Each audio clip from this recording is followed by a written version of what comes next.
Salut à tous, ici Davy pour Drone etc. Et aujourd'hui je déballe la KISS FC V2.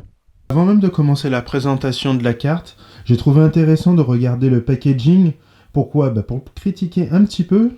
Voilà, comme on le voit ici, c'est assez simple. Je trouve un petit peu trop simple pour une carte de cette valeur-là, pour 65 euros. On dirait que c'est un produit qu'ils ont pensé pour être vendu en magasin physique, alors que de nos jours, je pense que la grande majorité des gens achètent sur Internet, et en tout cas, moi c'est le cas. Du coup, voilà, j'aurais bien aimé un packaging un petit peu. Voilà, là, c'est le packaging de la Betaflight F3 que j'ai toujours, qui est toujours bien pratique pour mettre n'importe quoi, des petites vis, etc. Là, c'est celui de la CL Racing F4, donc qu'ils ont fait un peu plus compact. Donc voilà, un petit packaging comme ça qui coûte peut-être quelques centimes. J'aurais trouvé ça plutôt pas mal de la part de Flyduno plutôt que simplement ce petit packaging. On est bien sur la KISS FCV2. On va regarder maintenant l'ouverture. Donc voilà ce qu'on retrouve dans le packaging, la carte, et c'est tout. Donc voilà, ça c'est quelque chose à prendre en compte lorsqu'on achète chez Kiss. Ils sont pas, on n'a pas énormément, on n'a pas du tout d'accessoires, de nécessaires, de montage, que ce soit des stand-off ou des grommettes ou du soft mount, des fils, etc. Il y a vraiment purement que l'électronique, le composant principal. On n'a pas non plus de plan de montage fourni avec le produit. Il est disponible sur internet, il est très très bien fait, je vais vous le montrer tout à l'heure. Donc KISS Flight Controller FC version 2, puisqu'on est sur la deuxième génération du produit. Le concepteur c'est Flyduino, donc un concepteur de logiciels et de matériel allemand. Donc KISS, le principe de KISS, c'est d'avoir du matériel et du logiciel qui sont conçus, fabriqués ensemble. Donc on est un petit peu sur l'Apple du monde des flight controllers pour mini quad. Donc on est sur du code source fermé, design fermé, etc. Donc la KISS, il n'y a qu'une seule KISS, en tout cas pour une génération donnée, il n'y a qu'une seule KISS, il n'y a qu'une seule version de logiciel, on ne peut pas installer d'autres choses, etc. dessus. Enfin, je crois qu'on peut installer Betaflight, mais bon, tout l'intérêt d'acheter du KISS, c'est pour faire tourner du KISS dessus. Donc, c'est une carte qui vaut aujourd'hui 65 euros. Ce qui en fait l'une des cartes, ou je crois bien la carte, le flight controller le plus cher du marché, surtout au vu de ses fonctionnalités qui sont assez restreintes. Pour l'instant, bien entendu, il y a la qualité KISS derrière en termes de sensation de vol, etc. Mais on va voir que, comparé aux temps actuels où les flight controllers font tous PDB, tous OSD, on n'y est pas encore pour KISS, alors je suppose qu'ils ont leur raison. Donc la grosse nouveauté de cette carte comparée à la première génération, c'est pas le design, puisqu'il est très semblable, donc ce H écarté significatif de la KISS V1 est ici repris, donc ils ont légèrement changé la forme, mais concrètement on reconnaît tout de suite que c'est du KISS. Donc on a les points d'ancrage de la carte qui sont sur les bords du H, et on a tous les pads de soudure qui sont maintenant sur une seule face. Donc ça facilite grandement le travail de soudure. Tout vient de ce côté-là et de ce côté-ci aussi. Un petit port USB par là, un port JST. De l'autre côté, on a le cœur, le processeur F7. Donc là-dessus, KISS, sur la première génération, ils étaient sur du F3. Donc de F3 à F7, on a un facteur de 3. 3 fois plus de puissance, puisque le F3, c'est un processeur qui tourne à 72 MHz, comparé au F7 qui tourne à 216. Donc on a 3 fois plus de capacité de processing de manière brute. Ils ont 216 MHz aujourd'hui sur cette version, lorsqu'ils en avaient 72, donc clairement, en termes de fonctionnalité actuelle et surtout future, il y aura beaucoup plus de possibilités. Je suppose que bientôt, on aura... alors je ne sais pas si KISS a communiqué sur le maintien du firmware de la KISS V1, mais c'est sûr qu'à un certain moment, il y aura peut-être des firmwares, mais les fonctionnalités arriveront uniquement sur cette carte. Donc comme je le disais tout à l'heure, Flyduno est resté très conservateur sur cette carte-là, puisqu'elle fait, en termes de fonctionnalité global, la même chose, ni plus ni moins, c'est un pur flight controller. On n'a pas de PDB, donc pour pouvoir brancher l'alimentation LiPo et distribuer l'alimentation électrique entre les moteurs et la batterie. Donc là-dessus, il faut une carte supplémentaire pour le gérer.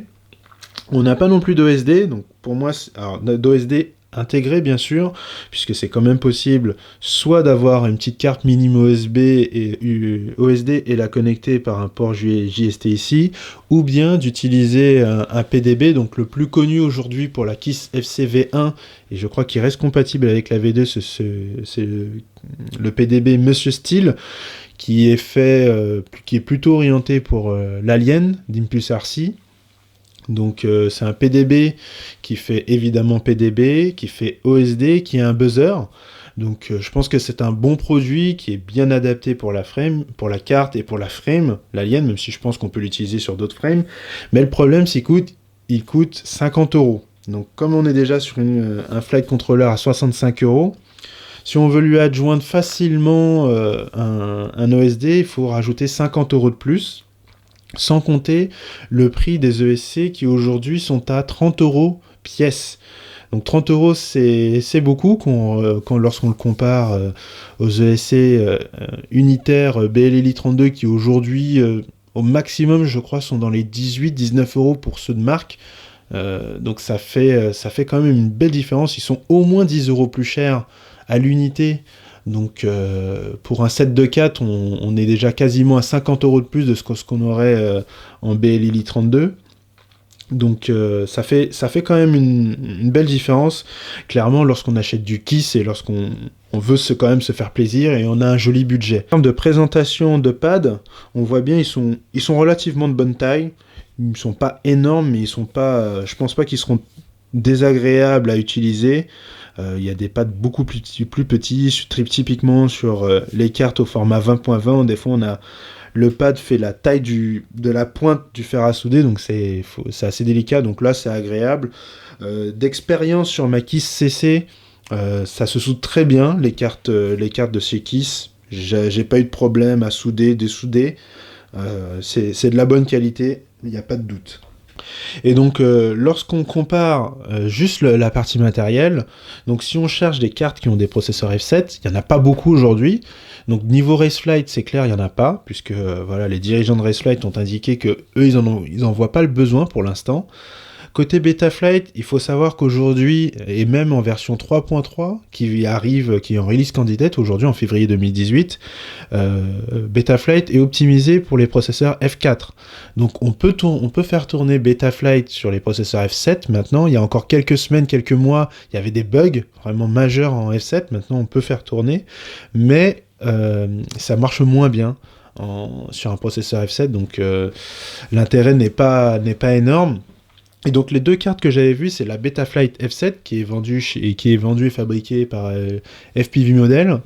Donc c'est une carte à 59 $, qui donc 5 si on fait pas trop la conversion euro-dollar, on va dire qu'elle est à 5-6 $ de moins, mais qui est all-in-one. Donc elle fait PDB, elle a un OSD et en plus elle a la fonctionnalité d'avoir deux IMU.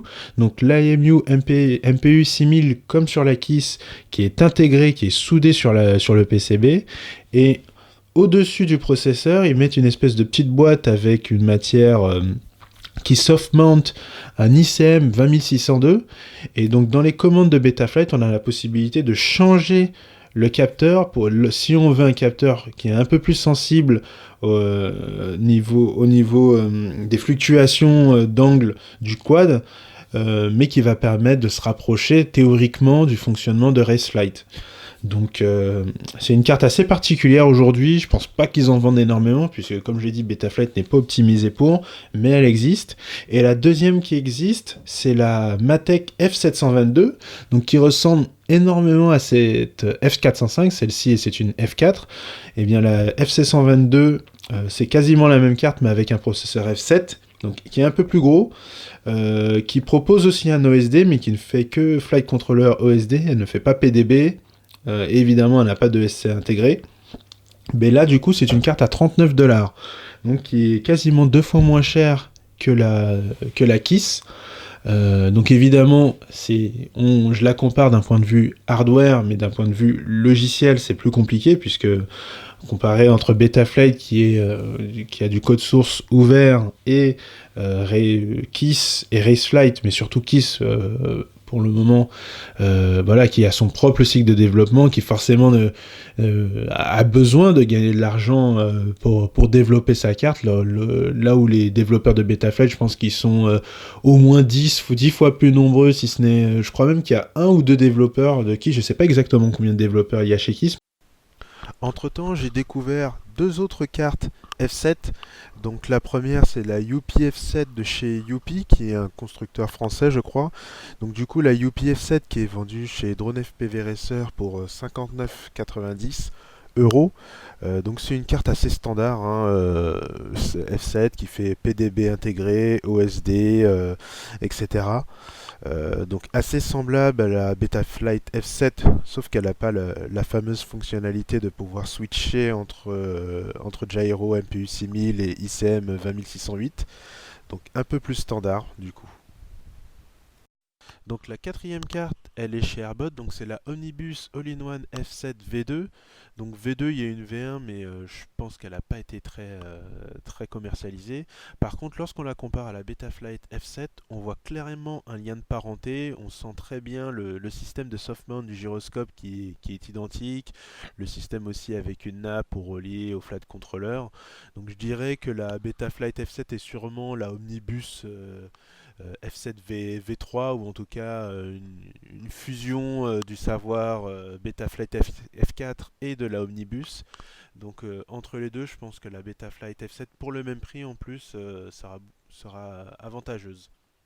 Alors je vais pas rentrer dans le détail de chaque connexion, de chaque pad et comment raccorder l'ensemble de la carte, puisque comme je disais au départ, il y a un schéma sur le blog de Philippe Seidel, j'espère que je le dis correctement, voilà, qui explique exactement comment tout raccorder, donc le sens et la numérotation des moteurs chez KISS est différente de Betaflight, mais après ça change pas grand chose, donc 1, 2, 3, 4 en commençant par l'avant gauche, avant droit, arrière droit et arrière gauche, mais à part ça, voilà, c'est à peu près pareil. Le sens de rotation des moteurs est le même par contre, donc les moteurs tournent vers l'intérieur de la frame à chaque fois. Donc par contre, je ne sais pas si c'est possible d'inverser le sens chez KISS. Si on veut le faire, mais voilà, en tout cas, si on regarde ce schéma-là, on voit qu'il y a, voilà, tout est clairement indiqué. Donc voilà, si vous voulez voir ce schéma, le blog, c'est blog.seidel.philippe.de. Certains aspects, on peut dire que Flyduino KISS n'évolue pas beaucoup parce que tout le monde s'attendait à... Moi, le premier, je m'attendais à des ESC 4 en 1, je m'attendais à éventuellement une carte 4 en 1 avec des ESC intégrés, avec un PDB, un OSD. Alors, vraiment, moi, l'OSD, j'aimerais beaucoup qu'ils le fournissent de base. Je pense que, voilà, s'ils utilisaient toute la surface du PCB, donc du 30 par 30, ne pas laisser ces espaces libres, bah, ils auraient la place, hein, sans trop de problème de caser un OSD. Je sais pas trop pourquoi ils ne le font pas, peut-être que pour eux c'est pas là-dessus qu'est leur valeur ajoutée, puisque clairement KISS aujourd'hui s'adresse à une petite partie de la communauté. Il ne s'adresse pas aux gens qui veulent des bulles pas chères. Il ne s'adresse pas non plus, je pense, aux racers, puisque les racers aujourd'hui, la plupart des racers veulent des ESC 4 en 1.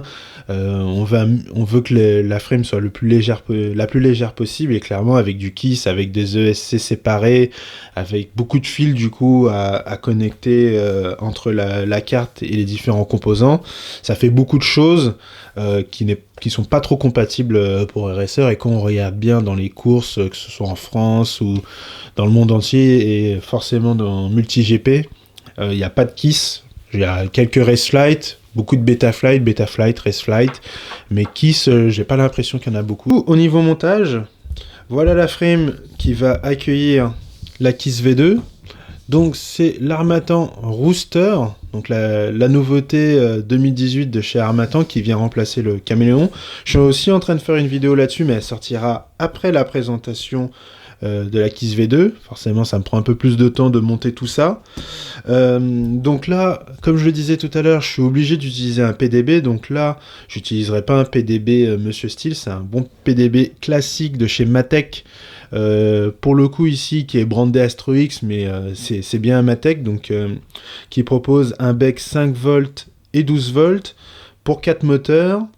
Il a un port pour 2 condensateurs, donc les 2 condensateurs que j'ai déjà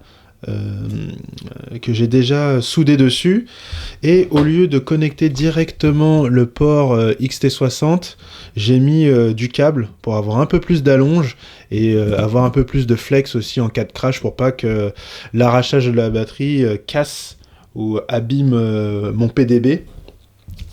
Donc concrètement, on aura le flat controller qui arrivera au-dessus avec une petite entretoise. Voilà.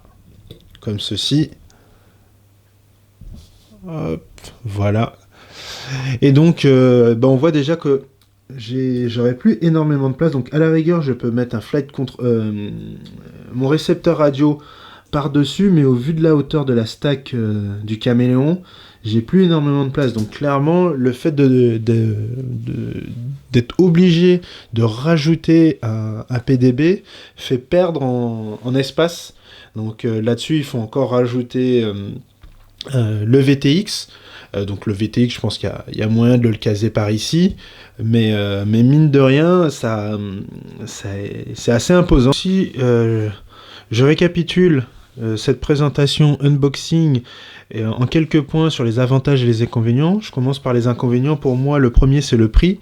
Même si ça se comprend que cette carte soit plus chère puisqu'elle est sur un protocole, un firmware qui est développé directement par Flyduino, elle est quand même pour moi 25 € plus cher que la plupart des cartes Betaflight qui sont dans les environs de 35-40 €. La dernière Raceflight Revolt OSD est à 44 $, 45, on va dire 45 €. Donc ça fait toujours 20 €, 20 $ de plus. Ensuite, le packaging. Voilà, je trouve que c'est un petit peu light, juste le packaging de base et surtout le fait au moins de ne pas proposer la connectique JST. Je trouve toujours ça un petit peu dommage. Et encore une fois, pour le prix qu'on paye, pour moi, c'est du premium, donc on devrait avoir un packaging et un accompagnement premium qui n'est pas forcément présent, je trouve.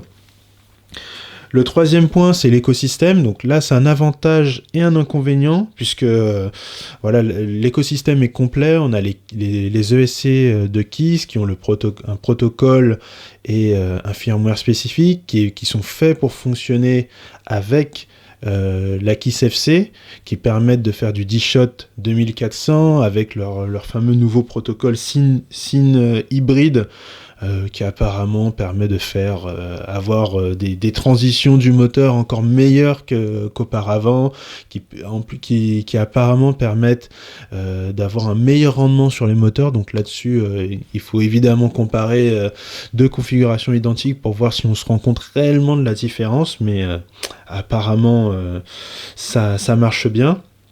Et puis pour moi, le quatrième et dernier inconvénient majeur pour KISS, c'est l'adaptativité. C'est-à-dire que, voilà, comme on le voit aujourd'hui, KISS, ils n'ont qu'un seul modèle de flight controller. Il fait que flight controller, il faut un PDB en plus, il faut des ESC séparés.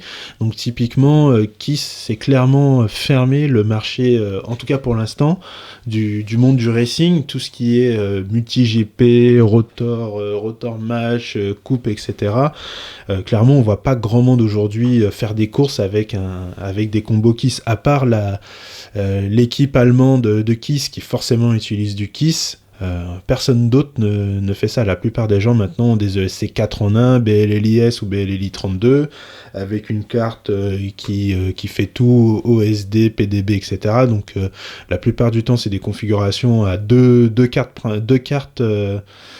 à deux cartes ESC Flight Controller, un VTX, une caméra, une radio, et voilà, on a l'électronique.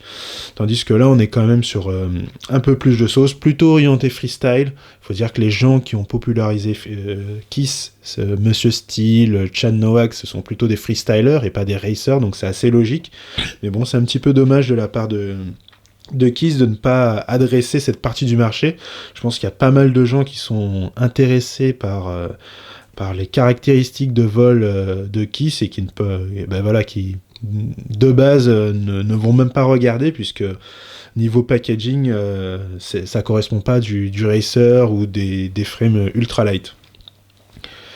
Maintenant, on va voir les avantages. Donc, le premier avantage que tout le monde cite par rapport à Kiss, c'est l'expérience de vol. Donc, vraiment les caractéristiques de vol, ce qu'on peut dire, le caractère smooth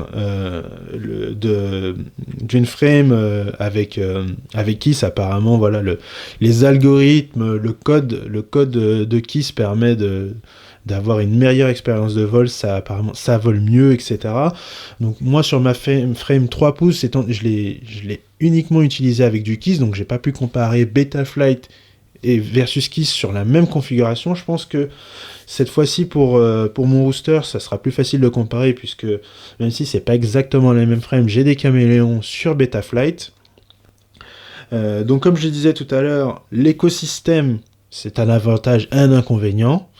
L'aspect configuration des ESC, les timings des ESC, on n'a pas à gérer ça.